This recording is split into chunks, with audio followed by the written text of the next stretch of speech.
So I was Yeah. assigned to a productivity coach when I first got started.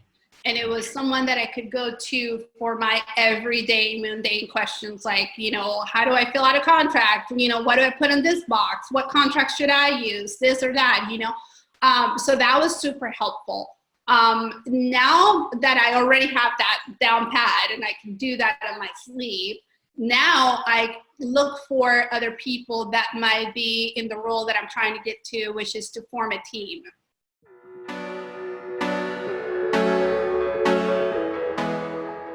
Welcome to the J Wells CFO Show. I am your host, Jeremy Wells, and with me today is Angela Olmos of Florida Homes Realty and Mortgage. Angela, tell us what you're doing in real estate. I'm going to hand it over to you. Thank you so much for being on the show. So tell us about yourself and about your real estate business.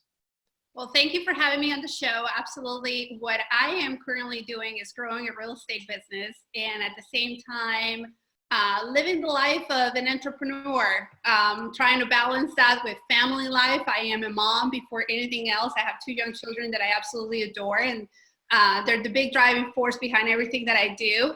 A lot of my values are definitely tied on to my family. So one of the reasons why I decided to go into real estate, as in general real estate, is to have the flexibility of being able to, set our own schedule. Sometimes that's a little bit more flexible than others, but it's certainly working out, and I'm extremely grateful for that. Yeah, definitely on the scheduling side, in some ways it's more flexible because you don't have that 9 to 5, or you don't have somebody, you're not in retail where the hours are set for you. But then on the other hand, it's difficult not to feel like you're at work all the time, especially when you work from home. So, with a couple kids, how are you dealing with that? How are you making that separation between home and business? Sure. So a lot of this is pre-planning my days ahead. I've recently started using a system to just kind of discipline myself and my time to get the most out of it. I plan my week the week before. So on Sundays, I just kind of look at everything else that I want to accomplish for the week coming ahead, create a list of goals, and then based on those, I'll just map them into my calendar. So I know these are the things that have to get accomplished on Monday. These are the things that I have to get accomplished on Tuesday, and so forth. And at the same time, I try to plug in, anything that might be important as it relates to the family. If there's a certain rehearsal that I have to go to with the kids, or if there's a certain practice that I have to bring them to. Both of mine are under the age of 10. I have a preschooler who's going to be starting kindergarten soon, and then Sebastian's in 4th grade. So there's a lot of running around. Fortunately, real estate is very much a relationship type of business. So as I go about my life and my family life, I'm talking real estate with a lot of my friends and a lot of, the people that I come in contact with. And it's something that's very relatable. Everyone can relate to a family. Everyone can relate to a home. And those are some of the conversations that I'm having as I'm out and about, being a mom and an entrepreneur at the same time to help grow my business.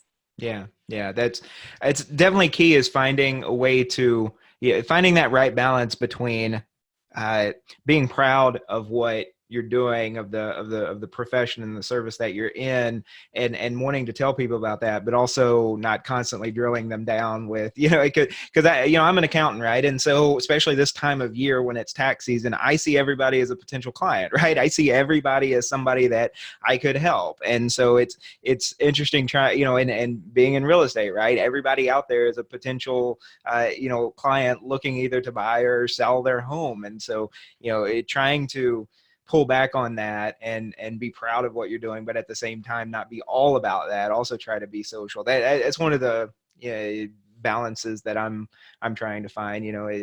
When to be an accountant and when to just be another person, in public, right? So good deal. So what got you into real estate? What got you interested in that field? So I started off as an on-site sales agent, and what that means is I was an employee of a company for a national builder. I worked with some of the larger brands in Northeast Florida. I was very fortunate to have had that opportunity. That's exactly how I got into the field of real estate. My first builder was Lennar Homes. I worked with them for about 5 years. I helped develop some of the communities in St. Augustine. I was actually assigned to Heritage Park right off of State Road 16. I did really well there. I absolutely loved it. It was a lot of fun. And then from there, I went on to sell for KB Homes for a little while, learned their system. I loved how it was so specific. Like, we are definitely laser focused on one community, one set of floor plans. And so I learned that real well. And then shortly after that, I got a call from David Weekly Homes. And I was really fortunate to have been assigned to one of the fastest selling communities at the time, which was located in Nocatee. I was an on-site agent in Greenleaf.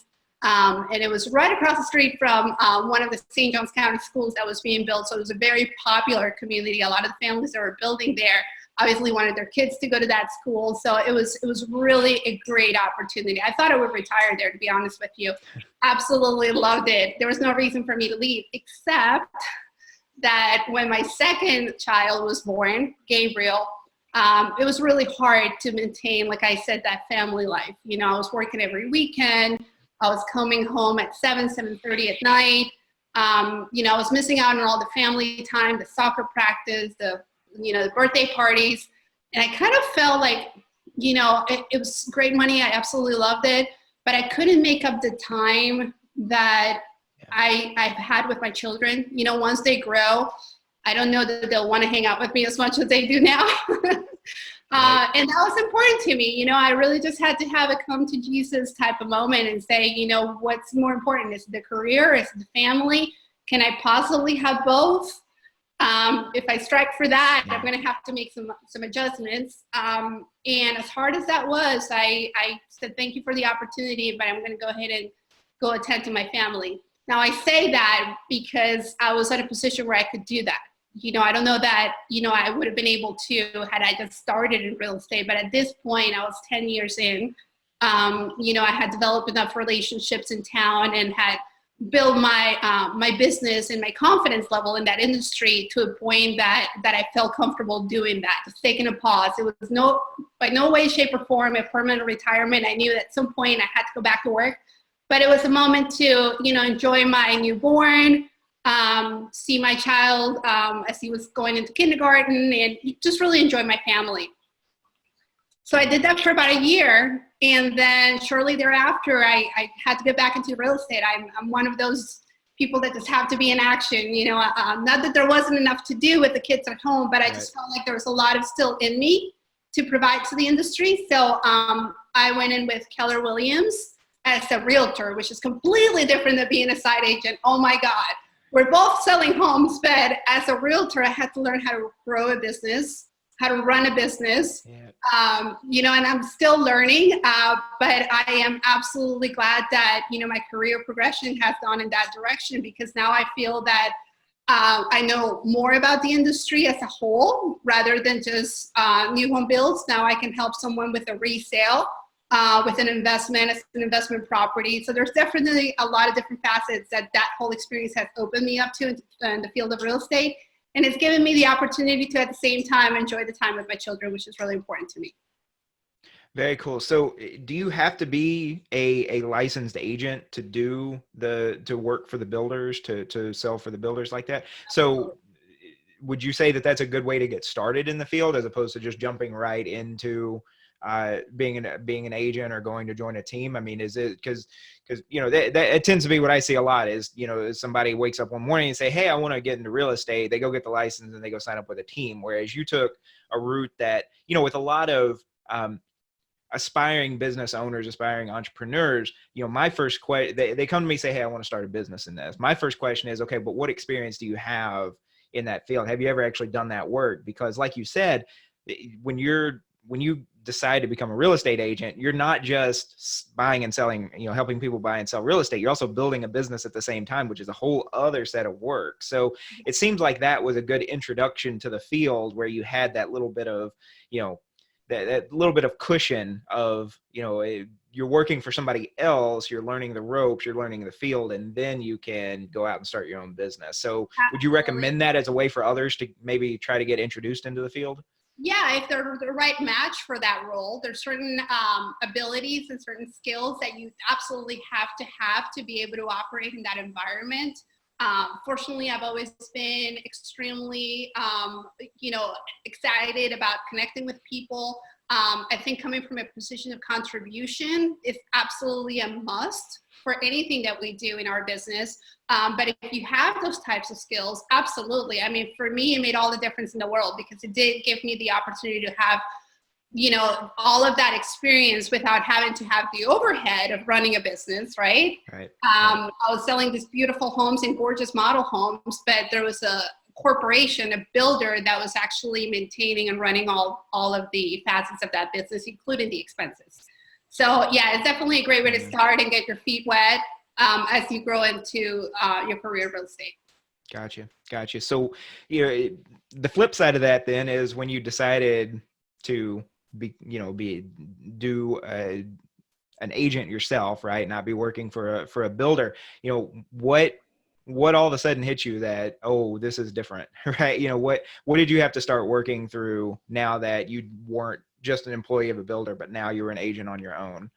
Sure. So several different things, for one would be how to structure my days. Like we were just starting to talk about, having that self-discipline because, everyone comes into real estate a lot of times for the freedom, right?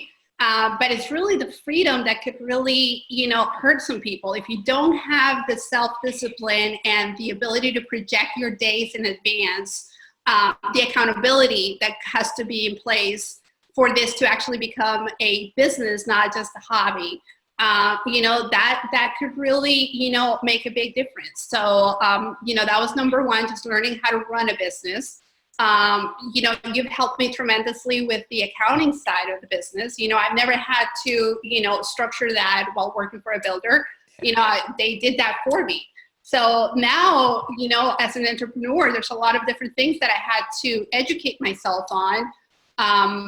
Self-generating leads. It's something that was brand new, as much as I knew how to develop a relationship, now I had to initiate that.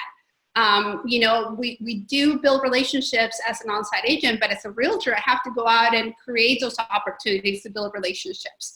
So along with that, I had to learn a whole lot about social media, how to expose myself to a majority of people, how to find the right type of audience that I could help at that point. Just a whole lot that I didn't see was coming. Yeah, right. Yeah, because I imagine when you're working for a builder, you're sitting there in the model and people come up to you, right? They come into the model, they come up to you, they say, "Hey, we like this neighborhood. Can you show us a couple floor plans?" And the business just comes to you. Whereas then when you go out on your own, right, now you've got to go find your business. You got to go put yourself in front of, people that you'd like to work with, that kind of thing. And so, I think that's another thing that, when I work with business owners that are used to being employees, and then they come and they say, I'm really good at this, but I don't want the 9-to-5 anymore, so I'm going to start a business in it, right? The first question is, okay, obviously you've got some experience in this, but do you have any network? Do you have any contacts? Do you have any leads? Like you said, do you have anybody interested in working with you? That's another important step that I think, a lot of people run into the trap of not thinking about that when they decide to go on their own. So what goes into trying to build up that network, trying to build up those leads for yourself? What have you been doing to make that happen? So a big one for me has been video marketing. And I really just have a passion for it. I absolutely enjoy it.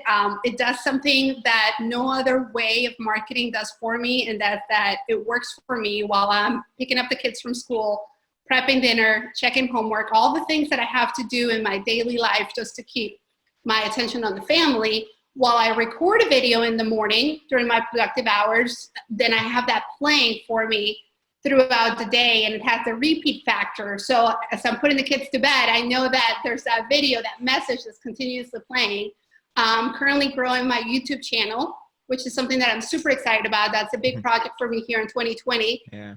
So just really just adding more valuable content to that, learning the search engine optimization side of things, which is another very, techie skill that I never had to, really learn as an on-site agent.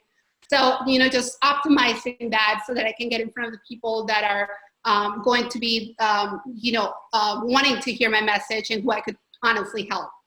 Yeah, absolutely. So yeah, even before we started working together, I was watching your content on Facebook, and now you've got your own podcast. Tell us a little bit about that. You're a few episodes into that. What are your goals there? And how are you structuring that?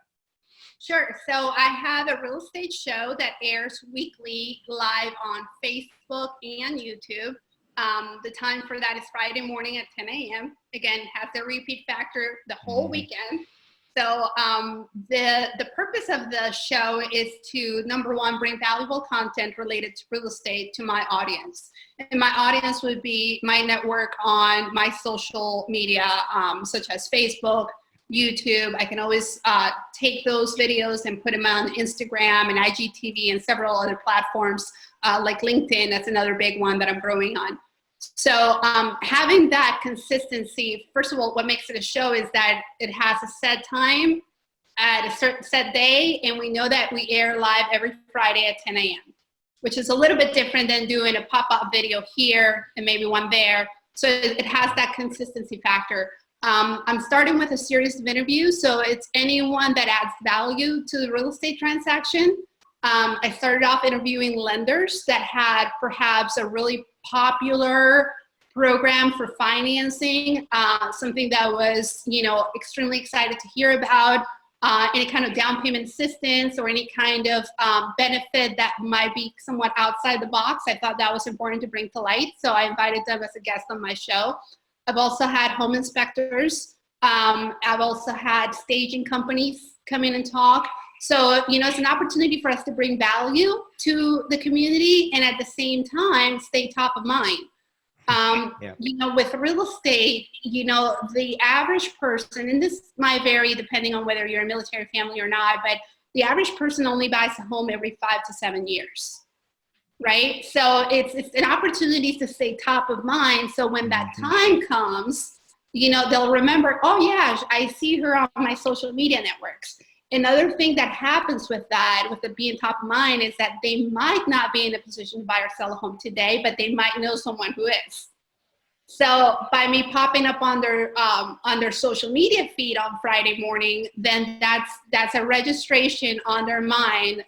Oh, she's in real estate. And as they go about on the weekend or whatnot, they might bump into someone that's like, hey, if anyone that might be able to help me with that. And I hope to think that, they would be the one that I would be the one that they refer to. Yeah, and I think another huge aspect of that is it's not just you, that you're bringing others in affiliated industries to come on, and which gives them a platform. It gives them a bit of marketing, right? Easy marketing for them, but then it also shows you connecting with those other vendors, with those other industries that people going through the process of buying or selling a home are going to need, right? If somebody's selling a home, they're going to want a stager. Well, they see you working with this stager, that must be a good relationship. So we'll work with her and use her stager, and that just makes everything easier and cleaner, right? And so, it's bringing in it's making those connections and demonstrating those connections as well that, I think I see a lot of value in that as well. Yeah, it's absolutely a must to surround yourself with people that can add value to your brand. And so it's not just about me. When I bring these guests on my platform, the focus is on them. The idea is to put the spotlight on them, to let them shine and highlight what the value that they bring to the transaction. And obviously, showcase that I have access to all these experts. And I'm kind of like a conductor in an orchestra. I can have the stager show up, and then I can have the photographer show up, and then I can put it all on MLS, and then I can negotiate the contract, and then I can link you up with a title company and a lender. So there's a lot of moving parts that I have access to, and I'm able to help a buyer or seller move through as they go through about their real estate goals. Yeah, absolutely. I think one of the biggest holdups, and we see a lot of marketers and social media proponents talking about this, is how most people, no matter how good, how knowledgeable they are in their field, they're just really reluctant to put themselves on video. They're really reluctant to hit record and actually post that content. And when to me, it's almost deferring the hard work of having to come up with something to say, or have something to contribute, right? Because delegating that hard work, right? Because I'm gonna bring on a guest that knows their field that is somewhat related to mine, but they're talking about their thing, and all I have to do really is just is stay in tune with the conversation. It's not me coming up with 30 minutes of just here's more interesting accounting stuff to talk about, right? Because nobody would want to tune in for that every week. But mixing it up with other people talking about their fields makes it a lot easier on me. So I think it's something that a lot of people in a lot of fields could easily get into, which would only make us all better, because we've got more content out there to consume. We've got more information being shared out there, more relationships being made through these interviews and that kind of stuff. So I think it's a great thing. Yeah. The power of video is just absolutely amazing, and like you said, I see a lot of people that are a little bit reluctant to get in video. And we all kind of go through that at the beginning. If video is one of those things that's fairly new to an entrepreneur with the accessibility that we currently have with our phones. The video's been around for a while, but just before, you had to have a whole production crew that you would hire for thousands of dollars to come out and film a video for you. Where now, with the way technology has revolutionized our industries, now we all can do it, and we can do it at a fraction of the cost, if that. Sometimes even free, just to be able to do it. A lot of times, it just takes the planning, what you're going to say on your videos to make sure that it's valuable content, and just the willingness to do it, and coming from a position of contribution. So it's not just look at me, it's more like, here's what I have for you, that could set the tone for a successful video. Gotcha.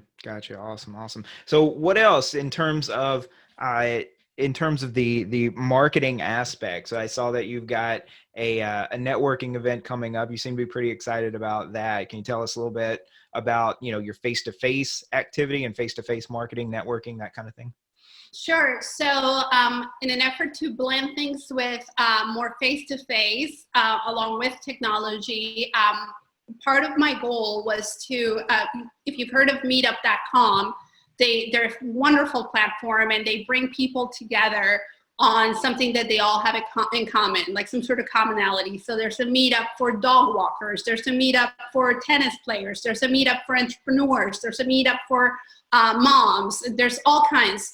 And last year, I joined a meetup that is about self-development for business owners, which I thought was brilliant, because that's like a perfect combination right there. It almost seems, especially with real estate, and I don't know if it's the same for your business, but I feel that the better we get inside, the better our business grows, the faster it grows. Everything just kind of falls into the right place when we develop from within. So I became interested in that, and I started going to it. Recently, however, just about a month back, I got an email saying that they were going to close the meetup group because the organizer had stepped down and had not appointed anyone to lead it.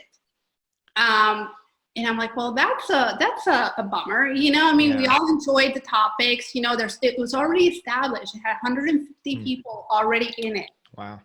150. So I'm thinking, well, what could I do to possibly, keep it from closing? And what was involved was, just signing up to lead the meetup. But I was, so I kind of took the reins, and I decided I'm going to go ahead and take this as an opportunity to grow my sphere, grow my network, continue to provide value on topics that I'm truly passionate about.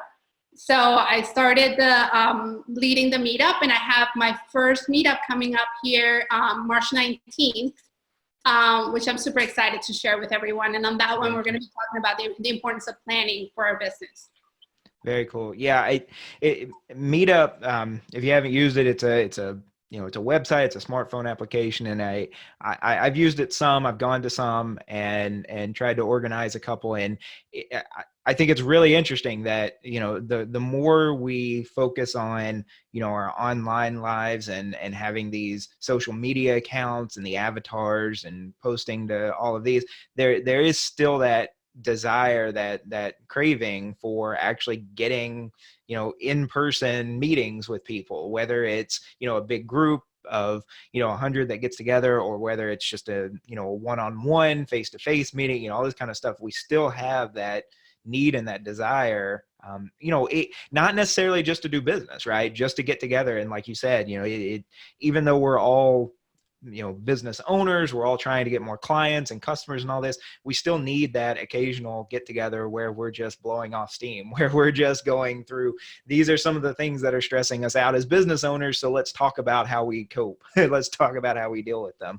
So yeah, I think it's interesting that, you can be leveraging those two approaches, the posting video to social media, but then also organizing an in-person meeting and leveraging both of those ways of networking together, under one business.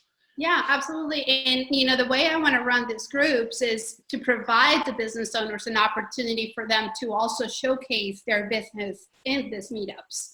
So it's not just about me or about real estate, or, it's very much about personal development and growing your business. So if your business happens to be in graphic design, you're going to be networking with realtors, with accountants, with lenders, with whoever attends that meetup that could possibly benefit from the services that you provide in graphic design.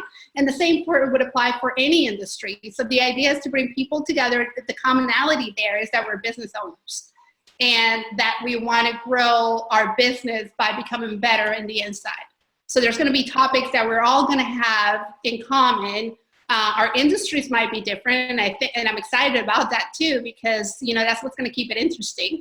But then we're going to have that common denominator about self-improvement in an effort to grow our business. Gotcha.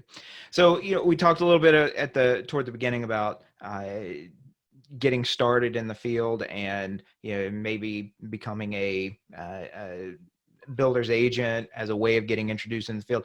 What, right now, if you knew somebody that was just coming into real estate, what would be your one or two top recommendations for that person to starting off as a new real estate agent? So top recommendation would be to align yourself with people that have been in the industry longer than you have. Just surround yourself with people that are better than you. And not necessarily better from a human standpoint, but better in that task that you're looking to get better at. That's absolutely a must with anything. If you want to grow in something, you want to surround yourself with people that are doing it at a very high level. Another thing is just really holding yourself accountable and having that self-discipline, because no one's going to do it for you. You might get handed this real estate license, but from there on, you have to know how to plan your days. You have to know how to set goals. You have to know how to set up a strategy to get to those goals. And then lastly is to allow yourself the grace to learn a new skill. Because as much as we want to be great at this, day one, and I'm very guilty of this, I want things to happen right now. Right. They don't always do, and it's okay to give ourselves some time and allow ourselves the grace to learn a new skill. And if we're not perfect at the very beginning, it's okay. What's important is to get it done. What we're looking for is connection, not necessarily perfection. Gotcha. I like that.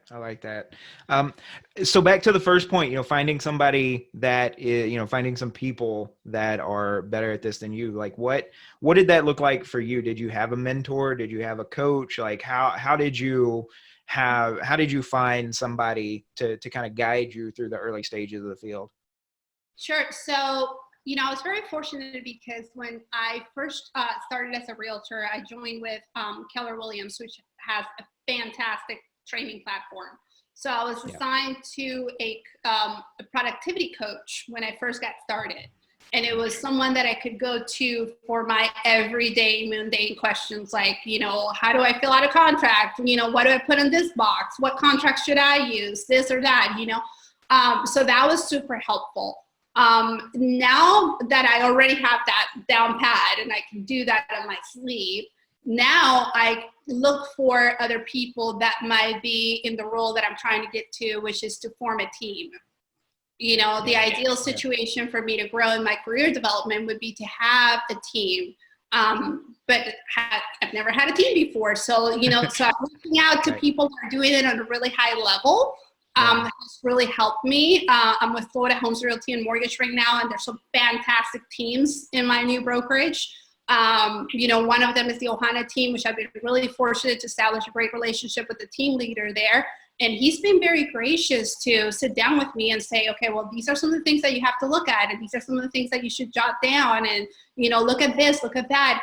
And what I find is that people that are doing it at a really high level, that are truly top producers, they don't mind sharing. Yep. They really don't. No one is perceiving this as a competition, as a conflict of interest, none of that. They're coming, again, from a position of contribution. They're genuinely wanting to help. So I'm extremely grateful for that. Yeah, no, I can definitely relate. I deal with some accountants that they're very, they're very protective, right? They're very territorial, when it comes to, who their clients are and what services they're offering, and what their niches are and all this kind of stuff. And and their internal processes, and they don't want to talk about any of that. And then I know other accountants that, they are completely open books. Their firms are completely transparent because they're confident in how they're doing things. They're confident in the relationships that they built with their clients. And so they don't have any fear, right? And, to them, it's not a zero-sum game. It's not, well, if you get a client, that should have been my client, and so I lost, right? No, to them, it's, if we're all doing better and we're all improving our processes and we're all attracting more clients, then that just makes the profession that much better. And I think that kind of forward-thinking, open mindset where if we're all doing better and we're all setting higher standards for ourselves and we're all being transparent with each other, that just makes it easier for all of us, right? That makes it better for all of us. And therefore the client or the customer, winds up better off too. And I think that's a great mindset to try to be working with. Yeah. And, two things along with that is that, you could share everything that you know with someone, but it's really in the execution that you get results. Yeah. And, to be truthful, these are not secrets. You can find this information, especially with all the resources that we have now with technology, you can get this information, but it's really in the doing that you're going to see the results. So most people that are really top producers, they don't mind sharing this because they come, again, from a contribution standpoint. And then the other thing that you touched on beautifully is the relationship part of things, when you have that good relationship with a customer, it doesn't matter what the next person's going to offer, because that relationship is always going to trump whatever new marketing tactic might be out there. Yeah. I also think there's a critical thing here that gets missed, is that, you said it, that, nothing we're doing here is secret. There's no secret answer. There's nothing particularly, that is impossible for anybody else to do, that can't be replicated, right? There's nothing proprietary here. So, the work that I'm going to do for my clients as an accountant, I'm using the exact same publicly available internal revenue code, right? I'm looking at the same tax code. I'm going to the same IRS website to do my research on how to handle this particular tax question from a client that any other accountant would, right? I'm going to use the exact same processes, file the exact same paperwork with the revenue agency that, any other accountant would. But what matters is the relationship that I develop with my clients and living up to the expectations that I set for myself with those clients. And if that, and the kind, if that's what I'm doing, then that's what the unique factor is, right? It's not that, and so there is something to, for example, tax accountants that, their advertisement is that we'll save you more on taxes, or we'll get you bigger refunds than everybody else. And it's like, yeah, you can do that, right? But that's such a narrow slice of what we're actually trying to accomplish here, because, to me, yes, I want to get your tax return done. I want to get you as good a deal on your taxes as possible, but I also want to build a relationship with you and help you run a better business, build a better business. And that's something that we're working on throughout the year, not just in April, and I think with a realtor, there's a lot of that too, because I'm not looking for a realtor that's just going to get me to closing and then, we're done and never talk again, right? Because things are going to start going wrong with that house, or, I'm going to need to find somebody to come fix something, or I'm going to have questions about the neighborhood. I'm going to have questions. We bought a house one time, and we got through closing, and then a couple months later, the HOA billing started kicking in, and the number didn't seem right because we had remembered something different that we were discussing just prior to closing, and now they were charging us something different. So we went back to our realtor. The realtor talked to the property manager. They realized that we were being billed incorrectly for the HOA, and so we got some of that money refunded back to us and got the payment amount changed. So that was something where if that realtor was just interested in getting the house and then moving on, and then, months later, somebody can come back to you and you still be able to provide value to that person through that relationship. Right. And so I think that's a key aspect of business these days that, it seems like there are two types. There are the types that are really picking up on that, and the types that just really aren't. Yeah, it's definitely a relationship business. Absolutely, yes. And quite honestly, that's one of the reasons why we decided to use you and your services of your company to help us with our accountant needs. Because when I talk with you, I feel like I can understand what you're saying and we're connecting. It's not hard to comprehend, which tax code can sometimes be, Right. so many little things here and there, but you just have a way of connecting with people that just makes it very, very simple to understand. And I don't want to understand real estate law. I don't want to read through 20 pages of closing contracts and have to figure out what all of it means. I just want to trust that my realtor understands what it means. Right. So it goes both ways. Yeah, and the trust factor, that's huge. Right. That's always been the glue in the transaction. When you're buying a home, is one of the biggest purchases that you'll make in your lifetime. So you do have to have somewhat of not somewhat, you have to have a whole lot of trust in the person that's leading you through it. Especially if you haven't been through that road before. Maybe you have, but it's been several years or in a different state or through a different type of property. Every transaction is a little different. So it is great to have someone that can lead you through that when you have that trust factor built. Yeah, absolutely. Absolutely. Well, Angela, this has been a great conversation. Really enjoyed it. Want to be respectful of your time and the listeners' time. So if listeners or watchers want to get a hold of you, what's the best way for them to do that? Sure. So my website would be a great start. My website is angelanowsrealestate.com. And Love that URL. Yep. That's another thing I learned in business. I had to get myself a domain. That's right. So AngelaKnowsRealEstate.com. You can start there. And I'm also very active on Facebook and YouTube. My YouTube channel, which I definitely want to promote, is Angela Sells Florida Homes. So gotcha. Good deal. And we will put links to that in the show notes in the description. Good deal. Angela, again, thank you so much for being here. I am Jeremy Wells with J Wells CFO. You can find me at J Wells CFO across all the social media. Thank you so much for listening and watching, and we'll see you next time. See you soon.